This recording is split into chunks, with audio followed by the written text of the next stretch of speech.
دونوں مسئلے ہیں. بڑا مسئلہ تو یہ ہے کہ حکومت تیار نہیں ہوتی ہے مشکل فیصلے لینے کے لیے, یا وہ فیصلے لینے کے لیے جس کے اندر اس کو ویسٹڈ انٹرسٹ کو ٹیک آن کرنا ہوتا ہے. مثال کے طور پر پراپرٹی ٹیکس لگانا ہو, یا مثال کے طور پر ایگریکلچر ٹیکس لگانا ہو, یا ریٹیلرز کے اوپر ٹیکس لگانا ہو, تو آپ کو ایک لابی, مخصوص لابی کے اوپر ٹیک آن کرنا ہوگا. یا نجکاری کرنی ہوگی تو آپ کو وہ 8,000 PIA کے امپلائیز یا 30,000 لیسکو کے امپلائیز کو ٹیک آن کرنا ہوگا. وہ حکومت تیار نہیں ہوتی ہے.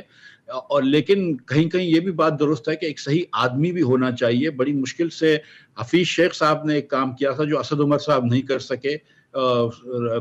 شوکت ترین صاحب نے اس کے اندر تھوڑی سی گڑبڑ کر دی تھی, میں بڑی مشکل سے لے کر آیا. پھر ڈار صاحب نے کیا کیا یہ بھی آپ نے دیکھ لیا. تو we need to have a combination کہ ایک آدمی یا خاتون صحیح بیٹھی ہوں, جیسے کہ شمشاد صاحبہ بھی تھیں, اور اس کے پیچھے جو پرائم منسٹر ہو اس کی سپورٹ میں کھڑا ہو کہ ہاں تم کرو یہ ریفارمز, کیونکہ یہ ملک کے لیے ضروری ہیں.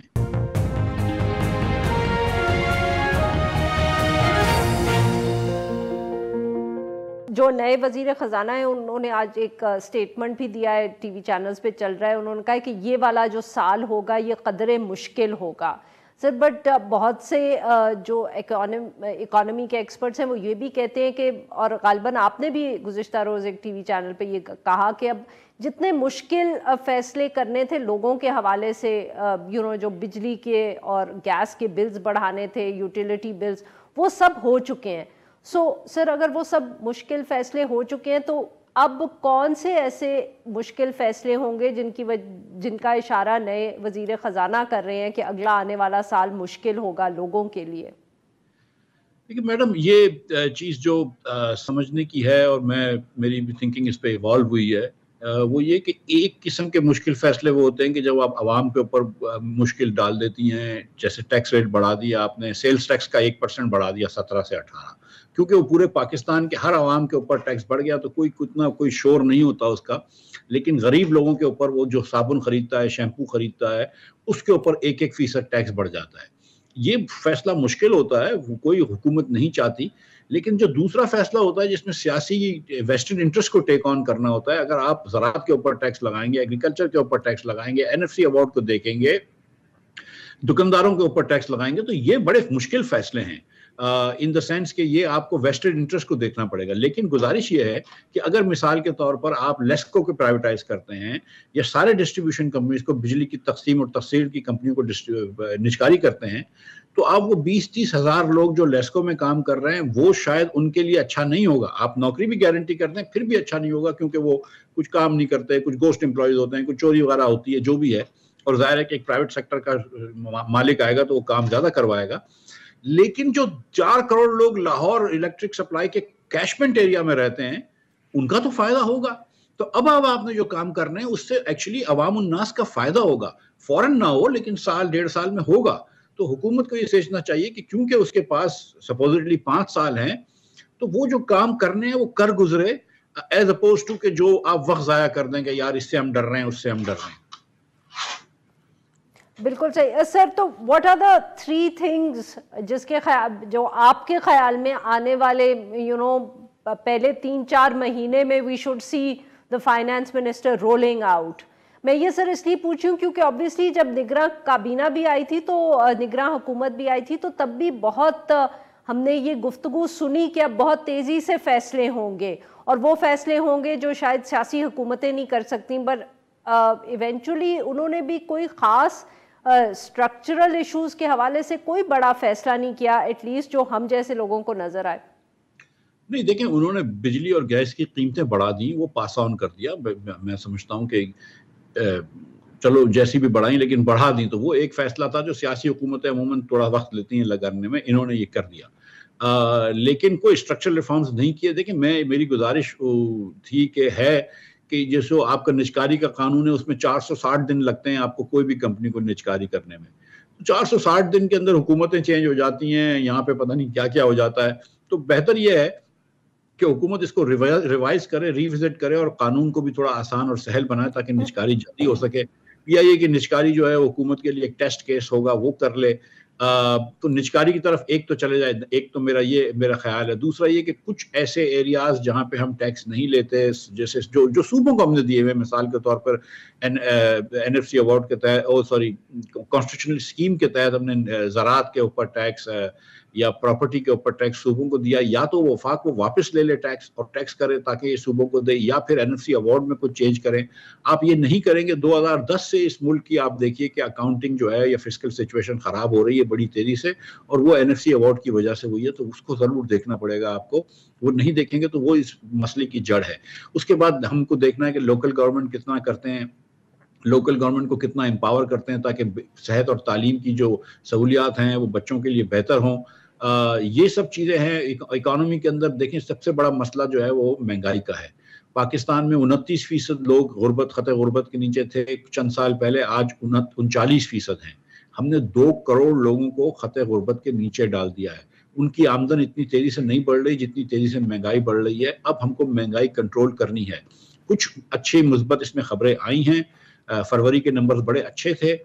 اب اس کو لے کر چلنا ہے. حکومت کو اپنے خسارے کے اندر کمی کرنی پڑے گی، کیونکہ آپ اخراجات اتنے کم نہیں کر رہے. کوشش کرنی چاہیے کم کرنے کی، لہٰذا کہیں نہ کہیں موصولات بڑھانی ہوں گی. اور جو میں نے آپ سے گزارش کری کہ پراپرٹی، ایگریکلچر، ان چیزوں کے اوپر جو نان ٹیکس سیکٹرز ہیں، ریئل اسٹیٹ، ان کے اوپر ٹیکس لگانا پڑے. صحیح. جی ناظرین، یہاں پہ لیتے ہیں ایک چھوٹا سا بریک، اور جو واپس آئیں گے ہم مفتاح اسماعیل صاحب سے گفتگو جاری رکھیں گے. اسٹے ود اس.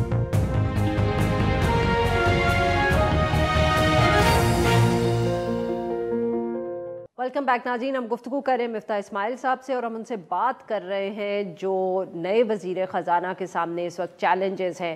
مفتاح صاحب، سر بریک پہ جانے سے پہلے فائنانس منسٹر کے ایجنڈا کی آپ ذکر کر رہے تھے سر. اس میں آپ نے NFC ایوارڈ کا بھی ذکر کر دیا، لوکل گورنمنٹ کا بھی ذکر کر دیا.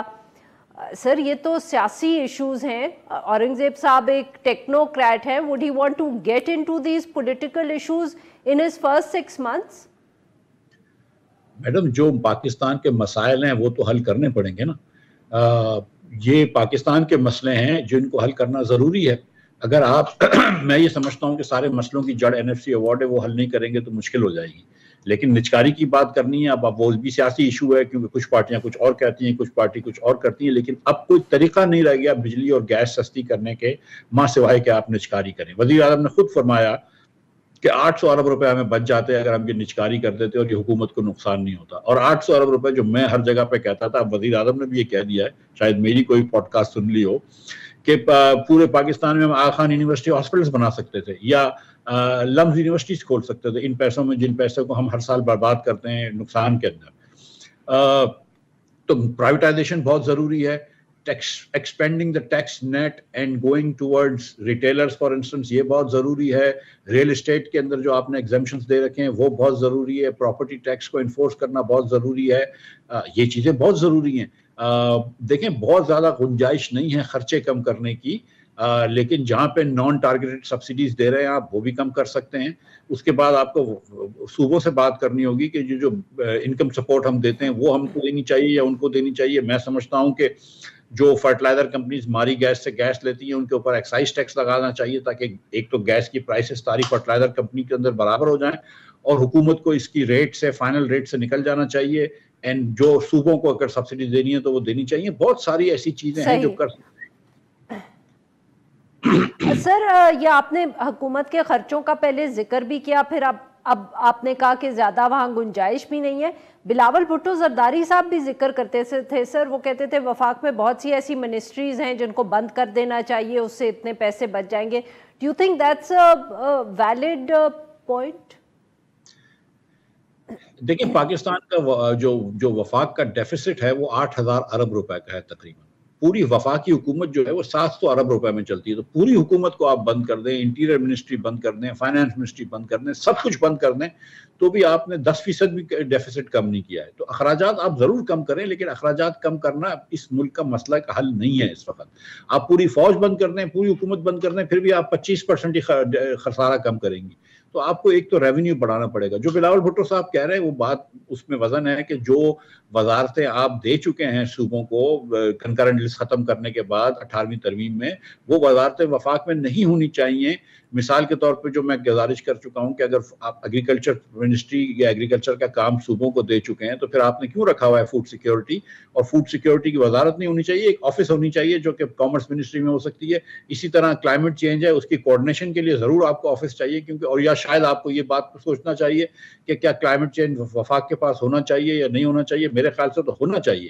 اسی طرح جیسے ایجوکیشن سٹینڈرڈ کی وزارت ہے, اب وہ ایجوکیشن سٹینڈرڈ کی وزارت ایک تو یہ گلگت بلتستان اور اسلام آباد کی اسکولیں چلاتی ہے, وہ لوکل اتھارٹیز کو دے دو, اور ایک چھوٹی سی آفس ہو کہ جو کہ صرف سیٹ کر لے کہ بھائی کریکولم پاکستان بھر میں کیا ہونا چاہیے. تو کچھ وزارتوں کے وزن کم ہو سکتا ہے, لیکن میں آپ کو یہ بتا رہا ہوں کہ 20-25 ارب روپے سے زیادہ نہیں بچ سکتے ان چیزوں کے اندر. آپ کی 8,000 ارب روپے کی ڈیفیسٹ ہے. سر آبویسلی ویری کوئکلی جو ڈسکوز کا ایشو تھا اس پہ بھی جب پی ڈی ایم کی حکومت تھی تب بھی ہم بحث سنتے رہے, پھر نگراں حکومت آئی, انہوں نے بھی کہا کہ ہم پرائیویٹائز کر دیں گے, ہم ٹھیکے پر دے دیں گے. اب دوبارہ یہ بات ہو رہی ہے کہ صوبوں کو دے دیں گے. Very quickly sir, we have a minute and a half. دیکھیے صوبوں کو دینا جو ہے نا, وہ آپ نے ایک پرابلم کو ون سٹیپ ریموو کر دیا ہے اور تو کچھ نہیں کیا ہے. لیکن آرگیومنٹ اس کا یہ ہے کہ کیونکہ صوبے جو ہیں ان کے پاس پولیس وغیرہ ہوتی ہے, وہ بل کلیکٹ کر سکتے ہیں بہتر, تو وہ بہتر کر لیں. اور کیونکہ صوبوں کی کلیکشن کے اندر بہت زیادہ فرق ہے, سندھ اور کے پی اور بلوچستان میں بہت کم پیسے آتے ہیں, پنجاب میں تقریباً پورے پیسے آ جاتے ہیں, 90% پیسے آ جاتے ہیں. تو اس لیے یہ بات کر رہے ہیں کہ صوبوں کے حوالے کر دو. میں ابھی یہ سمجھتا ہوں کہ نہ ٹھیکے پہ دینی چاہیے, نہ مینجمنٹ پرائیویٹائز کرنی چاہیے, بلکہ پوری ڈسکوز جو ہے وہ پرائیویٹائز کر دینی چاہیے. اور ایک مرتبہ ایسٹ رجسٹر بنا لیں, جو کہ مشکل کام ہے, لیکن ایک مرتبہ ہو جائے تو کوئی وجہ نہیں ہے کہ ان کمپنیز کو آپ چھوٹا نہ کر دیں اور ان کمپنیز کو پرائیویٹائز نہ کر دیں. اور یہ جو احسن اقبال صاحب ہیں, بہت شکریہ مفتاح صاحب, آپ نے ہمارے ساتھ کی. ناظرین یہاں پہ لیتے ہیں ایک چھوٹا سا بریک. جب ہم بریک سے واپس آئیں گے تو ہم بات کریں گے ڈیجیٹل پاکستان کی. ایک طرف جو حکومتیں ہیں وہ ہمیں ڈیجیٹل پاکستان کے خواب دکھا رہی ہیں, اور دوسری طرف قدغنیں جو سوشل میڈیا پہ ہیں ان کی کوئی ذمہ داری نہیں قبول کرا. اسٹے ود اس.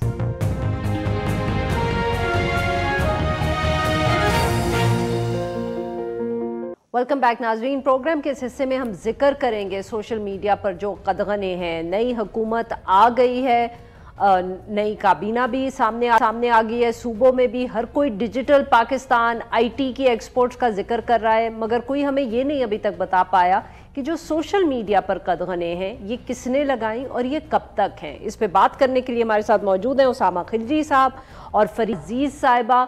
دونوں ڈیجیٹل رائٹس ایکٹیوسٹ ہیں اور بہت گہری نظر رکھتے ہیں فریڈم آف ایکسپریشن کے ایشوز پہ اور انفارمیشن ٹیکنالوجی کے حوالے سے. Welcome to the show both of you. جی فریدہ صاحبہ, آپ سے گفتگو کا آغاز کرتے ہیں. نئی حکومت آ گئی ہے جی, سندھ کے بھی چیف منسٹر نے, پنجاب کے بھی چیف منسٹر نے کہا کہ ڈیجیٹل پاکستان پہ کام کریں گے, کمپنیز کو بلائیں گے. وزیر اعظم صاحب بھی آج ایکسپورٹس کی بات کر رہے تھے کہ ہم بڑھائیں گے انفارمیشن ٹیکنالوجی پہ, پر سوشل میڈیا کے اوپر جو قدغن ہے وی پی این سے ہم ایکس استعمال کر رہے ہیں اس پر کوئی ہمیں کچھ بتا ہی نہیں رہا.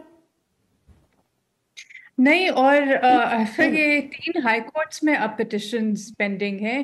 پہلے سندھ ہائی کورٹ میں تھی, اس کے بعد اسلام آباد high court, Lahore high court میں بھی, اور کوئی جواب ہی نہیں آ رہا پی ٹی اے کی طرف سے, جن کی ذمہ داری بنتی ہے کہ کیوں بند کیا. یہ تسلیم ہی نہیں کر رہے کہ انہوں نے کیا ہے, کیونکہ قانونی طور پہ تو اختیار صرف پی ٹی اے کا بنتا ہے.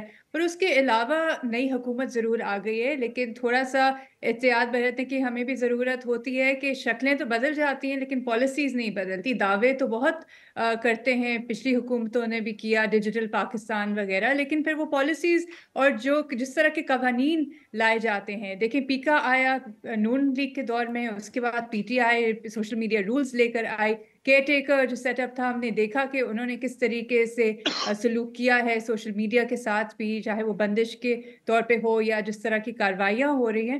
تو یہ انفارچونیٹلی شکلیں اور پارٹیز کے بدل جانے سے یہ تمام جو پالیسیز ہیں یہ نہیں بدلتی. تو آپ کس طریقے سے کسی انویسٹر کو کہیں گے کہ آپ آئیں جب کبھی انٹرنیٹ کبھی بند ہو جاتا ہے, کبھی ویب سائٹ بند ہو جاتی ہے, کبھی ایپلیکیشنز, اور پھر اوپر سے یہ کہ کوئی جواب دہی بھی نہیں ہوتی, اور کورٹس کے سامنے آپ یہ چیزیں رکھ بھی دیں, اس کے باوجود نہ یہ پلیٹ فارمز کھل رہے ہیں, نہ کوئی جواب آ رہا ہے. جی اسامہ صاحب, سر تو پھر ہم کیا کریں؟ آئی مین جیسے فریہ صاحبہ کہہ رہی ہیں کہ 3 کورٹس میں اپلیکیشنز گئی ہوئی ہیں, پٹیشن سنی بھی گئی ہیں, سندھ میں جج صاحب نے آرڈرز بھی دیے ہیں, پھر بھی کوئی فرق نہیں پڑا. واٹ نیکسٹ فار اس؟ جی بالکل, دیکھیں یہ ابھی پاکستان میں جو ہم دیکھ رہے ہیں یہ میرے خیال سے ایک انسٹیٹیوشنل بریک ڈاؤن ہے, جس میں جو ادارے ہیں وہ اپنا کام یا تو نہیں کر رہے یا صحیح طرح نہیں کر رہے, اور جو کام صحیح کر رہے ہیں ان کی بات کوئی نہیں سن رہا. تو یہ میرے خیال سے جو جمہوری ہمارا پورا نظام ہے وہ بھی کولیپس کر رہا ہے, اور جو اکاؤنٹیبلٹی میکنزمز ہیں وہ بھی کولیپس کر رہے ہیں. کیونکہ اگر آپ ہائر جوڈیشری کے آرڈرز پہ جو ہے کوئی جواب ہی نہیں دیں گے تو پھر اور کیا رہ جاتا ہے. اور اس میں ہمیں یہ بھی نظر آتا ہے کہ پی ٹی اے خود کہہ رہی ہے کہ ہم نے نہیں بند کیا. تو اگر آپ کے پاس قانونی جو ہے ساری لیجیٹیمیسی آپ کے پاس ہے تو پھر آپ بتائیں, آپ تحقیق کریں کہ کس نے بند کیا ہے. یہ تو ابھی نہیں ہو سکتا. اور میرے خیال سے آئی ٹی سیکٹر کو یا ٹویٹر کی بندش کو آئسولیشن میں دیکھنا بھی بہت غلط ہے, کیونکہ یہ سب کچھ کنیکٹڈ ہے. اگر آپ کے ملک میں انسرٹنٹی ہوگی اور ٹرانسپیرنسی نہیں ہوگی تو پھر کیوں جو ہے کوئی آپ کے ساتھ بزنس کرنا چاہے گا یا انویسٹمنٹ کرنا چاہے گا. اور ہمارے نیبرہڈ میں ہم دیکھتے ہیں انڈیا آئی ٹی میں کتنی آگے جا رہی ہے, لیکن ہمارے جو حالات ہیں ہم تو پیچھے ہی جاتے جا رہے ہیں. تو مجھے کوئی امید نہیں نظر آتی. اور اگر یہ نئی ابھی حکومت آئی ہے, 2 دن ہوئی ہے, ان کو اسی ہفتے میں ایکشن لینا چاہیے, ورنہ ان کی بھی ڈیموکریٹک لیجیٹیمیسی پہ سوالیہ نشان اٹھتا ہے. فریہ صاحبہ, یہ جو بات اسامہ صاحب نے کی کہ کسی ایک چیز کو ہم آئسولیشن میں نہیں دیکھ سکتے, صحیح کہہ رہے ہیں, کیونکہ بہت سی گفتگو آج کل ہو رہی ہے اسلام آباد میں کہ یہ تو ابھی شروعات ہوئی ہے. آج ایکس بند ہوا ہے, ایک آدھ پھر یوٹیوب کے اوپر بھی کوئی کریک ڈاؤن آئے گا, and so on and so forth, کہ مطلب کہ یہ رکنا یہاں نہیں ہے. آپ لوگ بھی جو ڈیجیٹل رائٹس میں کام کرتے ہیں, are you also hearing similar stuff? جی دیکھیں, یہ ہم دیکھتے آئے ہیں 1 دہائی سے اوپر اب تو ہو گیا ہے. یوٹیوب بند ہوا, 3 سال کے لیے بند رہا, اس کے بعد اور پلیٹ فارمز بند ہوئی, پب جی, ٹک ٹاک, ٹویٹر بھی, ایکس اس وقت ٹویٹر ہوتا تھا, بریفلی بند ہوا. اس وقت جو بندش چل رہی ہے اس کو بھی ہفتوں ہو گئے.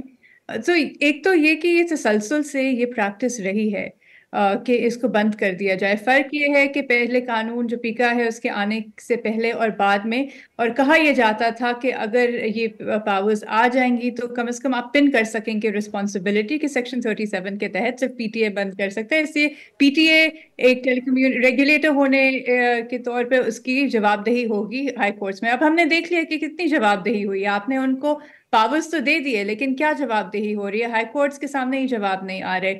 تو اس کے علاوہ بھی عرفہ, اگر آپ دیکھیں تو صرف یہ بندش کا معاملہ نہیں ہے, لیکن جس طرح سے اطلاق ہو رہا ہے کہ آپ کے کسی ٹویٹ کرنے کے بنا پہ, کسی وی لاگ کے بنا پہ یوٹیوب پہ آپ ویڈیو ڈالتے ہیں, اس پہ اب ایف آئی آرز ہیں, نوٹسز ہیں, یہ ایک الگ معاملہ چل رہا ہے. تو آپ کس طریقے سے, اور یہ بھی ایک سلسلہ 2017 سے چلا آ رہا ہے, تب بھی ہوا تھا, 2019 اور 20 میں بھی یہ چلا تھا, اس کے بعد بھی, اور یہ تب سے جب سے یہ قانون آیا ہے یہ تمام معاملہ چلا آ رہا ہے.